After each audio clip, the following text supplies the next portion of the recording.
Hello, नमस्कार और आदाब तमाम दोस्तों को आपके अपने दोस्त और गाइड इरफान की तरफ से एक बार फिर आपके साथ आपके अपने चैनल एस्ट्रो एश्योरेंस पर रिलेशनशिप के नजरिए से हमने काफी सारे वीडियो किए हैं।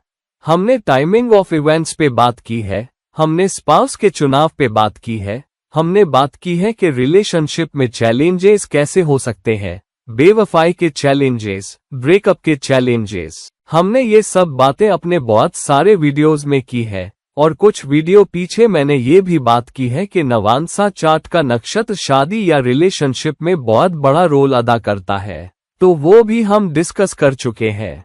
आज मैं इसे एक कदम और आगे और गहराई में ले जाना चाहता हूँ, जहां मैं ये डिस्कस करना चाहता हूँ कि शादी का रिश्ता किस तरह से अपने आप को मैनिफेस्ट करता है, क्या वो स्थिर रहता है, वो क्या चैलेंजेस और अपॉर्चुनिटीज हैं जो D9 नवांसा किसी इंसान के सामने पेश कर रहा है, और कुछ इवेंट्स कैसे ज्यादा प्रोबेबल बन जाते हैं। ध्यान रखिएगा, यहाँ कोई गारंटी नहीं है, वो ज्यादा प्रोबेबल बन जाते हैं। इंसान के सामने एक मौका फिर भी आता है कि उसे किस तरह हैंडल करना है, किस तरह टैकल करना है, और अपने नवांसा से या अपनी शादीशुदा जिंदगी में कैसे कुछ नतीजे हासिल करने हैं, या फिर वो कैसे उन घटनाओं के आगे झुक जाता है जो उसकी जिंदगी में आगे आती है या जिनसे उसे दो चार होना पड़ता है, और फिर वो शादी को एक नतीजे में जाते हुए देखता है। वो नतीजा शादी में अस्थिरता हो सकता है, वो ब्रेकअप हो सकता है, वो परस्त्री गमन हो सकता है, वगैरह वगैरह। मैं उन लोगों के नवांसा या चार्ट्स चुनना चाहता था जिनके नवांसा आपस में सबसे ज्यादा मिलते जुलते हैं और उनके नवांसा चार्ट्स में बहुत सारी समानताएं हैं। लेकिन फिर भी वो लोग ऐसे होने चाहिए जिन्हें आप और मैं जानते हैं, यानी वो सेलिब्रिटीज हैं। तो मुझे 3 लोग मिले जो कम से कम इंडियन उपमहाद्वीप में बहुत मशहूर सेलिब्रिटी हैं, और ये हैं तीनों खान। ये वो 3 बड़े सेलिब्रिटी हीरो हैं जो तकरीबन 2 दशकों से नंबर 1 या 2 या 3 थे, जैसे भी आप उन्हें बुलाना चाहें। दरअसल तीसरा दशक भी चल रहा है। इनमें से ज्यादातर ने 90 के दशक के शुरू में मीडिया में डेब्यू किया था। सलमान खान ने अपना डेब्यू किया मेरे ख्याल से 89 या 1989 में, और बस 1 साल पीछे थे, और वो लगभग रातों रात सुपरस्टार बन गए। शाहरुख खान सुपरस्टार बने अपनी बाजीगर फिल्म रिलीज के 3-4 साल बाद, और तब से लेकर अब तक इन तीनों ने बॉलीवुड पर राज किया है। ये बुलाए जाते हैं सुपरस्टार या हिंदी फिल्म इंडस्ट्री के 3 सबसे बड़े सुपरस्टार, और आज भी ये वो लोग हैं जिनकी फिल्मों का सबसे बड़ा ओपनिंग होता है, वो सबसे बड़े दाम पर आती है, और उनके सबसे बड़े हिट भी होते हैं।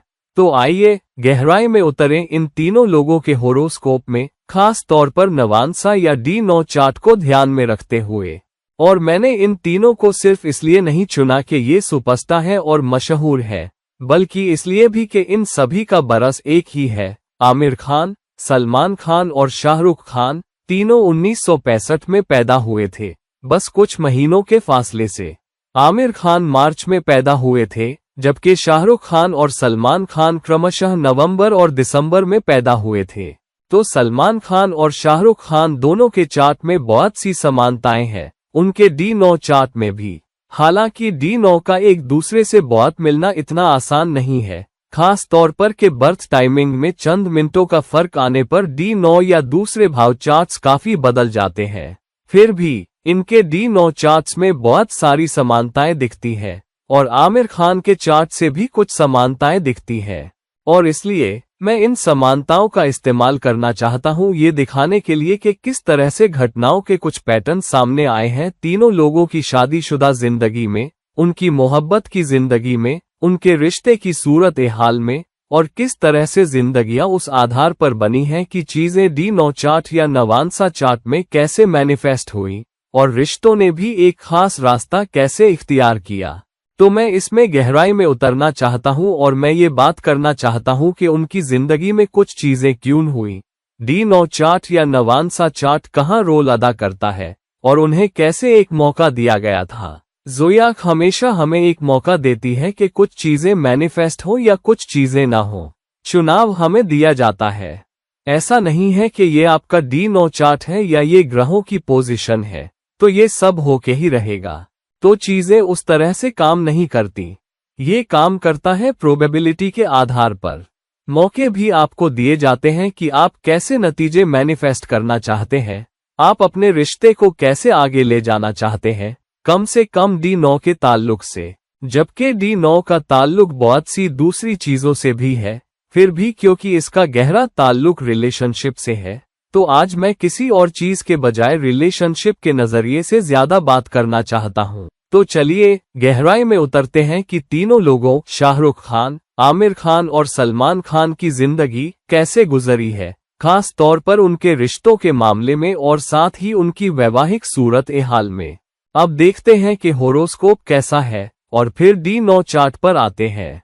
सबसे पहले सलमान खान के होरोस्कोप में मेष लग्न है और उसका चौथा भावपति चंद्र है, और ये बहुत अहम है, जो उसके D9 चार्ट या नवांसा चार्ट में भी बड़ा रोल अदा करता है।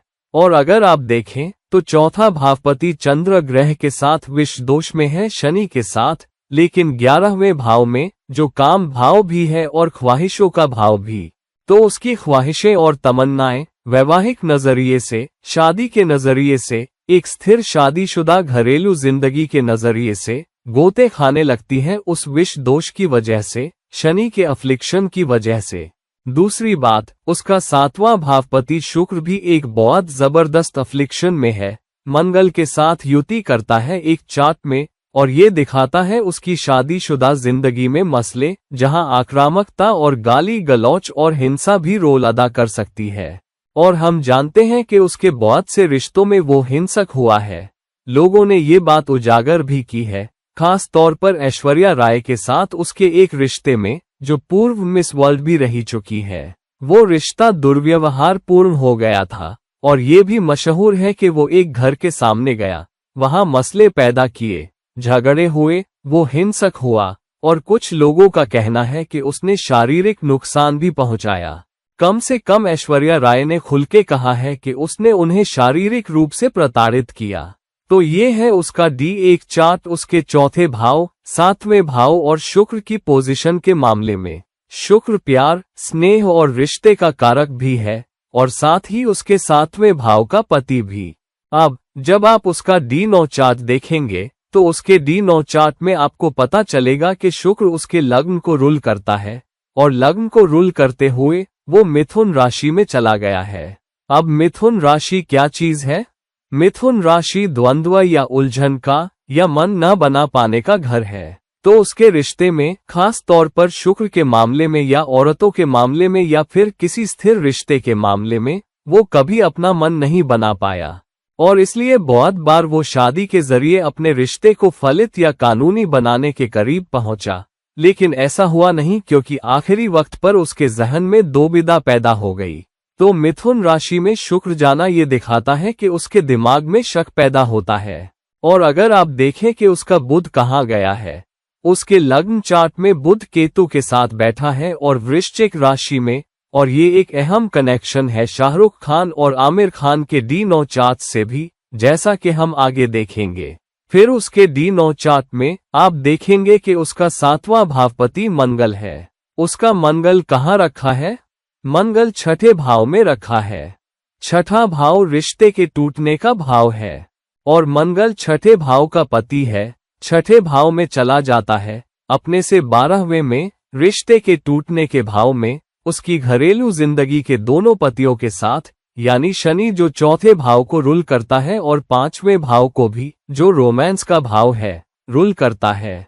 तो शनि जो चौथे भाव घरेलू जिंदगी और 5वें भाव रोमांस का पति है, छठे भाव में चला जाता है और 7वें भावपति मंगल के साथ बैठता है।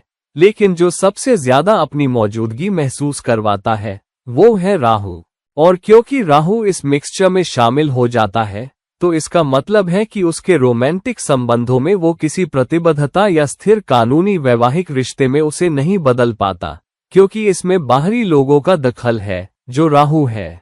और इसी वजह से उसके रिश्ते टूटे क्योंकि वो एक ही इंसान पर कायम नहीं रह सका, और उसके रिश्ते टूटे क्योंकि उसकी नजर भटकती रहती थी। वो रिश्ते में सच्चा नहीं था और उसने अपने रिश्ते में धोखा दिया, और ये बात उस रिश्ते ने भी सार्वजनिक तौर पर कबूल की जिसमें वो सबसे ज्यादा दिनों तक रहा।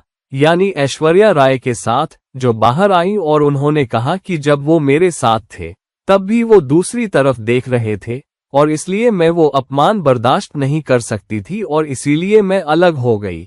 अब एक मुख्य चुनौती क्या है कि क्यों वो अपना मन नहीं बना पाता? ये सिर्फ इस वजह से नहीं है क्योंकि शुक्र मिथुन राशि में रखा है और उसे द्वंद्व दे रहा है। किसी भी मैनिफेस्टेशन के लिए 2 या 3 चीजों का सहारा होना जरूरी है, तो ये द्वंद्व क्यों है? एक वजह ये है कि D9 चार्ट में चंद्र उसके लग्न में बृहस्पति के साथ बैठा है। चंद्र रिलेशनशिप वाली राशि में चला गया है, यानी तुला में, और तुला उसके D1 चार्ट में उसका 7वां भावपति है। तो लग्न या नवांसा में रिलेशनशिप वाली राशि में चंद्र जाने का मतलब है कि चंद्र या माँ या मातृ प्रभाव उसके रिश्ते में दखल देगा, जिसका मतलब है कि वो अपनी शादीशुदा जिंदगी में एक माँ जैसी शख्सियत की तलाश करता है। और उसने अपने इंटरव्यूज में भी कहा है, जब किसी ने उससे पूछा कि वो शादी क्यों नहीं करता और एक औरत में वो शादी के लिए क्या तलाश करता है, तो उसने कहा, मैं अपनी माँ जैसा कोई ढूंढ रहा हूँ जिससे मैं शादी कर सकूं और कोई उसके करीब नहीं आता, इसलिए मैं उस इंसान से शादी नहीं कर पाता। लेकिन उसने माँ क्यों कहा? सिर्फ इस वजह से नहीं कि माँ बड़े प्यार, ध्यान और दुलार से उसकी देखभाल करती है, ये तो एक पहलू है। दूसरा पहलू ये है कि अगर आप उसके लग्न चार्ट में देखें तो राहु दूसरे भाव में रखा है। दूसरा भाव परिवार का भाव है, जिसका मतलब है कि उसके परिवार में उसके बहुत सारे बाहरी लोग हैं। तो उसके भाई, उसकी बहनें, बहुत से दूसरे लोगों ने अपने धर्म के बाहर, अपने समुदाय के बाहर शादी की है, तो ये परिवार की आदत है। लेकिन उसकी माँ का एक और पहलू ये भी है कि उसकी माँ भी उसके पिता के धर्म से बाहरी है। उसके पिता एक प्रैक्टिसिंग मुसलमान है और उसकी माँ सनातन धर्म की हिंदू थी। हालांकि एक और पहलू ये है कि उसकी माँ ने दूसरी औरतों को भी अपने पति के साथ रिलेशनशिप में रहने दिया, यानी सलमान खान के पिता जब वो उनके साथ थी, तो जब सलीम खान का हेलेन के साथ रिश्ता बना और फिर उन्होंने उनसे शादी भी कर ली और उन्हें घर ले आए, तो उनकी मां सलमा खान ने कोई ऐतराज नहीं जताया और आज वो सब एक बड़े खुशहाल परिवार की तरह रहते हैं। सलमान भी ऐसा ही रिश्ता चाहता था कि जिससे भी वो शादी करे वो उसकी बेवफाई को या बाहर रिश्ते बनाने को बर्दाश्त कर ले और आंखें मूंद ले और यहाँ तक कि उसके दूसरे चक्करों को भी कबूल कर ले, और उसकी जिंदगी की औरतों को ये मंजूर नहीं था।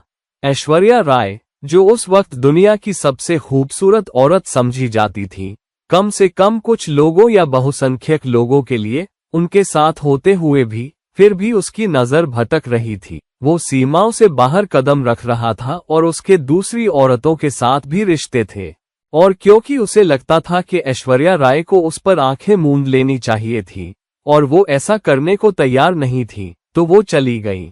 और इसलिए बाहरी लोगों की मौजूदगी, जो D9 चार्ट के छठे भाव में राहु द्वारा दिखाई गई, ने उसके रिश्ते को कभी स्थिर नहीं रहने दिया और कभी किसी स्थिर कानूनी रिश्ते में जाने नहीं दिया। हर बार जब वो किसी स्थिर रिश्ते के करीब पहुंचा, वो बाहरी लोगों के दखल की वजह से टूट गया। ऐसा नहीं है कि उसे कोई मौका नहीं दिया गया। शनि उसका चौथा भावपति और 5वां भावपति दोनों है और छठे भाव में रखा है। शनि छठे भाव का कारक है, तो शनि ने उसे एक स्थिर रिश्ते के लिए काफी मौके दिए, जिसका मतलब है कि अगर वो चाहता तो वो उसे शादी में बदल सकता था, क्योंकि शनि उसके 5वें भाव रोमांस का पति है और मंगल 7वें भाव शादी का पति है, और वो दोनों छठे भाव में साथ है। हालांकि वो शादी नहीं हो पाई क्योंकि राहु की मौजूदगी थी। तो D9 चार्ट के छठे भाव में शनि और मंगल बहुत अहम है। अब अगर आप उस नक्षत्र को देखें जो उसके D9 चार्ट पर राज करता है, तो उसका नक्षत्र विशाखा है। उसका नवांसा चार्ट विशाखा नक्षत्र से राज किया जाता है, जिसका पति बृहस्पति है। और अगर आप देखें तो बृहस्पति सीधे लग्न में चला जाता है और बृहस्पति उसके होरोस्कोप में वक्री है।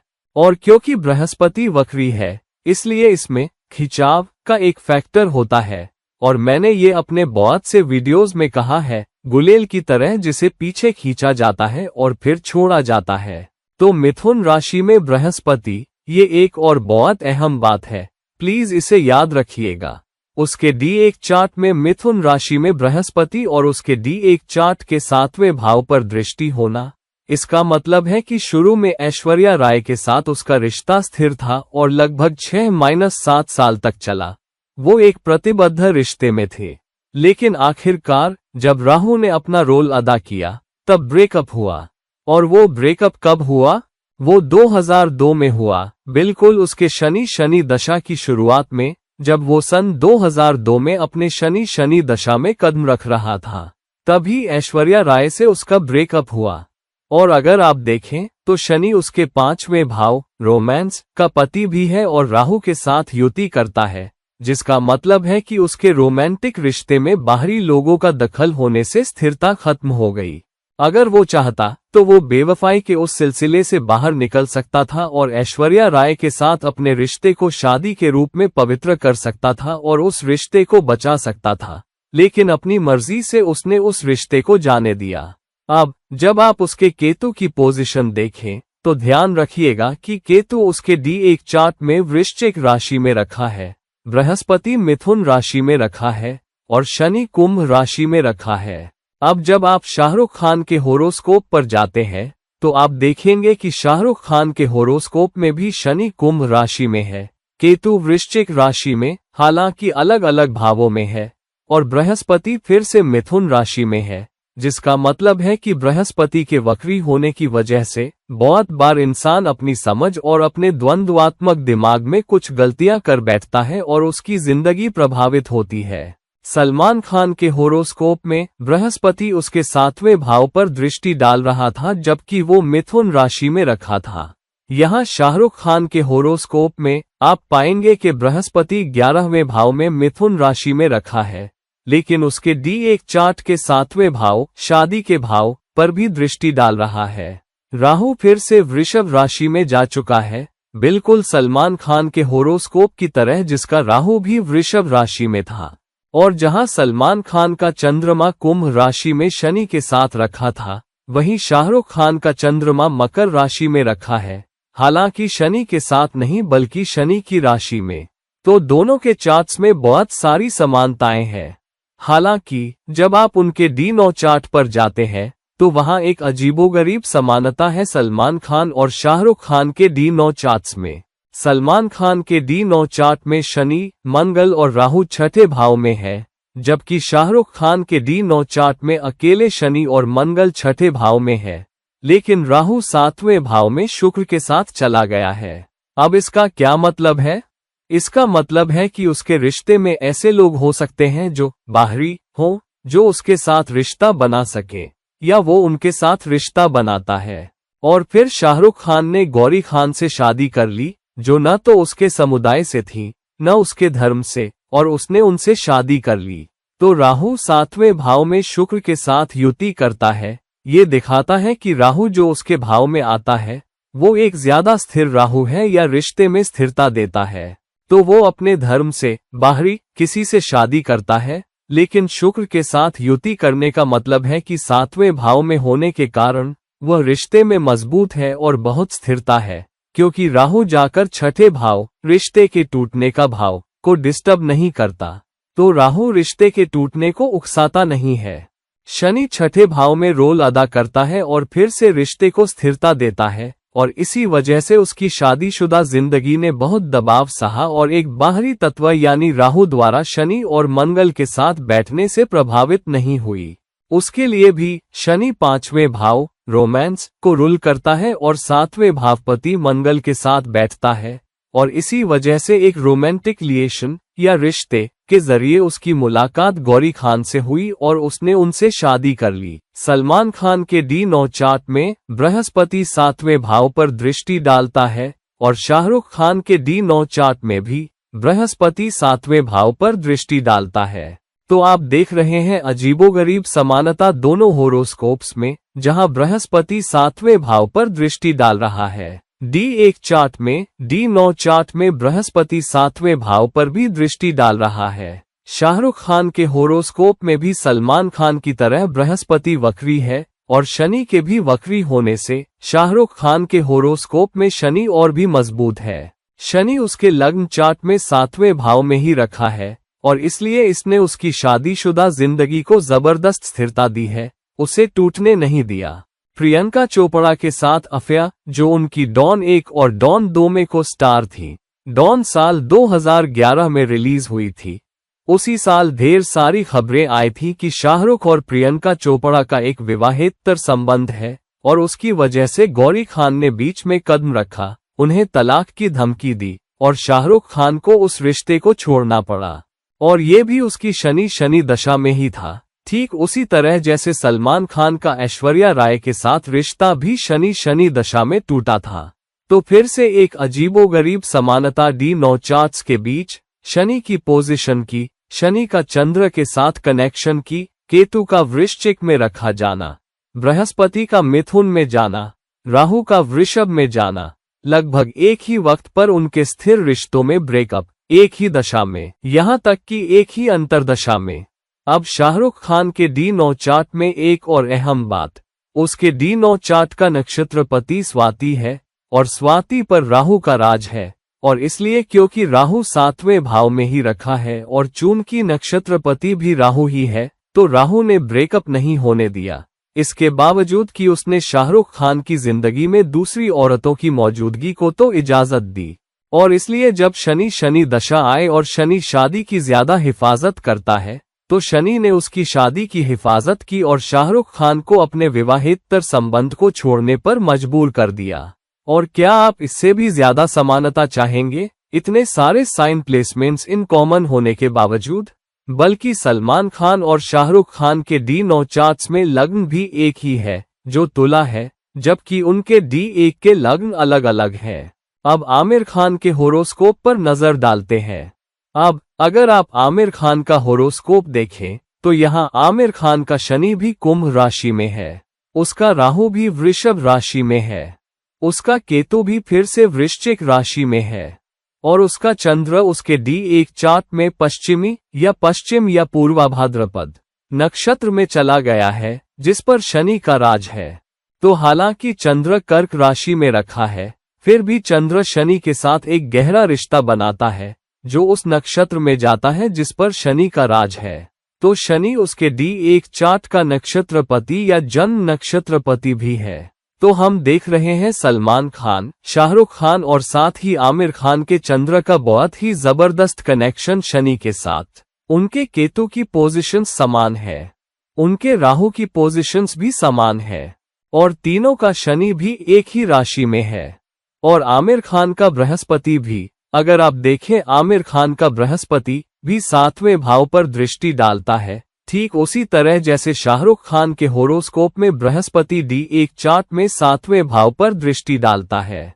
और अगर आप उसका बुध देखें, तो वह परिवार के दूसरे भाव में नीच का है, और D1 चार्ट में राहु 4थे भाव में चला गया है, जो ये दिखाता है कि बाहरी लोगों की मौजूदगी हमेशा उसकी शादीशुदा जिंदगी के लिए खतरा पैदा करेगी। अब जब आप उसका D9 चार्ट देखें, तो उसके D9 चार्ट का नक्षत्रपति कौन है?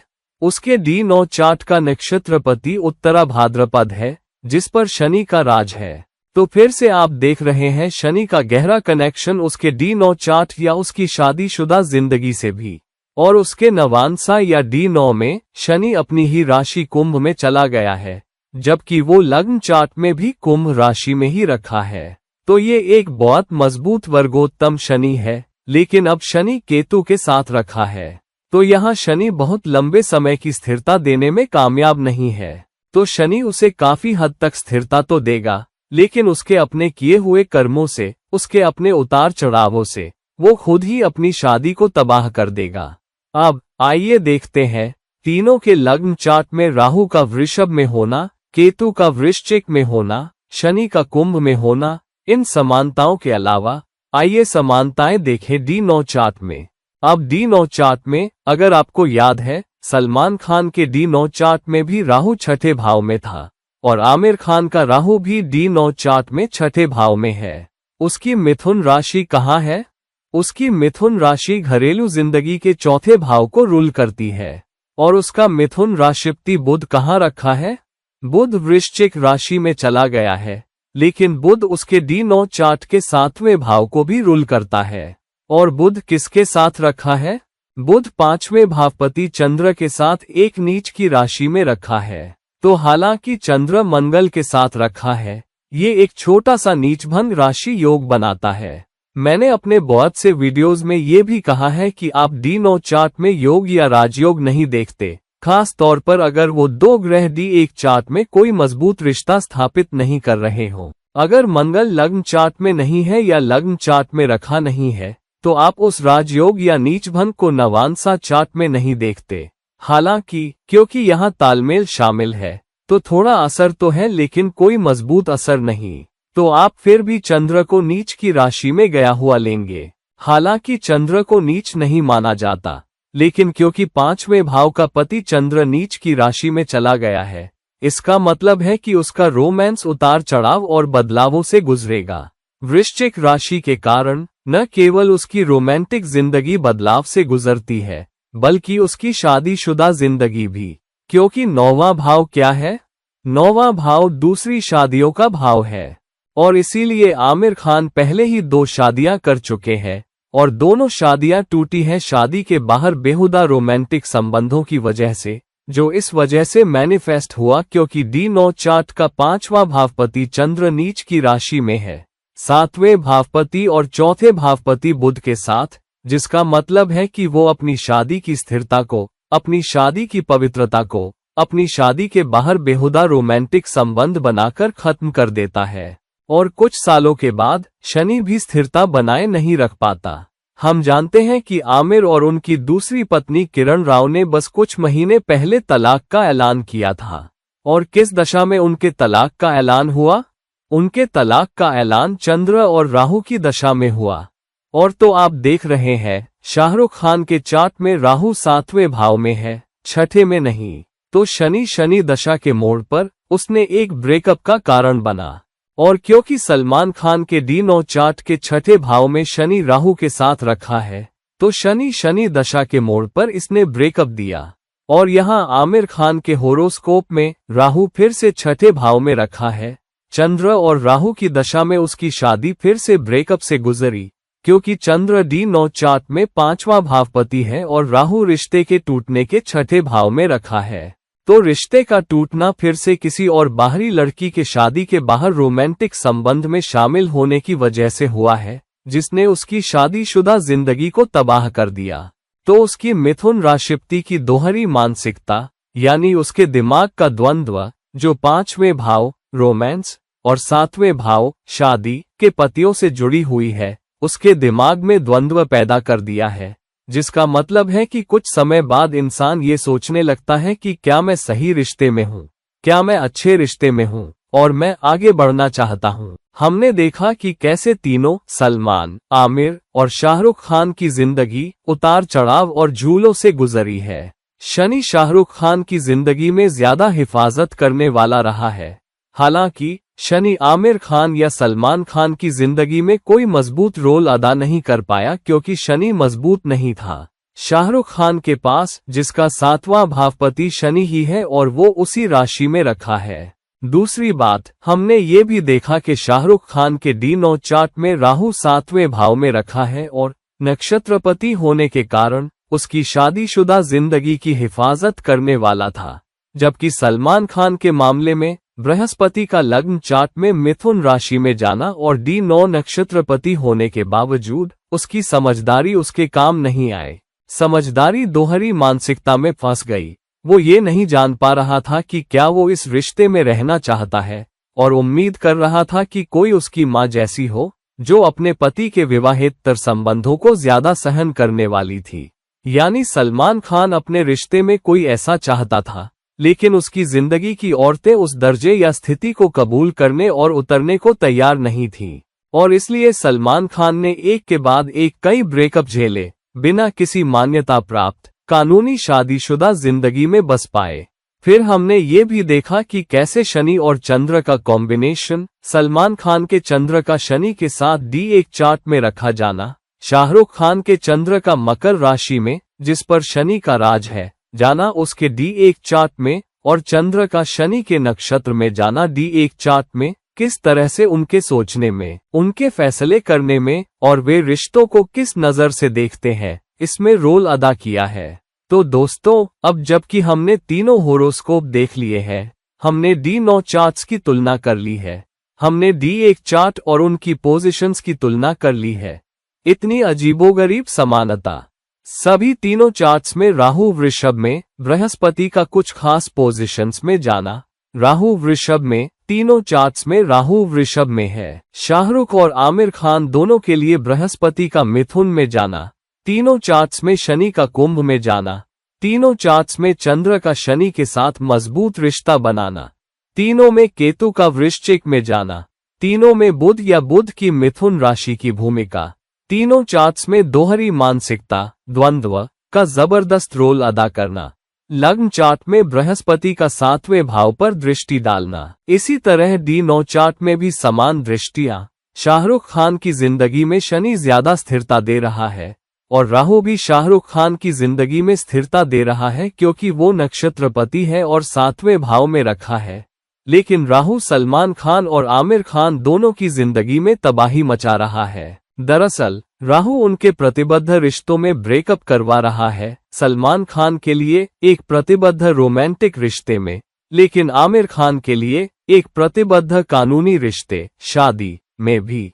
तो दोस्तों, D9 होरोस्कोप बहुत ही अहम होरोस्कोप है जो बहुत ही बारीक स्तर पर पोजीशंस के आधार पर ये देखते हुए कि नक्षत्रपति कौन है, दशा कहाँ बदल रही है, दृष्टियां कहाँ है, आपको बहुत कुछ बता देगा कि शादीशुदा जिंदगी कैसी रहेगी, चैलेंजेस कहां से आ सकते हैं, ब्रेकअप कहां से आ सकते हैं, एक स्थिर जिंदगी के मौके कहां से आ सकते हैं, बाहरी लोगों का दखल कहां से आ सकता है और तबाही मचा सकता है। यहां तक कि एक अलगाव या ब्रेकअप या तलाक के प्रोबेबल चांस भी उन पोजीशंस और मैनिफेस्टेशंस द्वारा कैसे पैदा हो सकते हैं।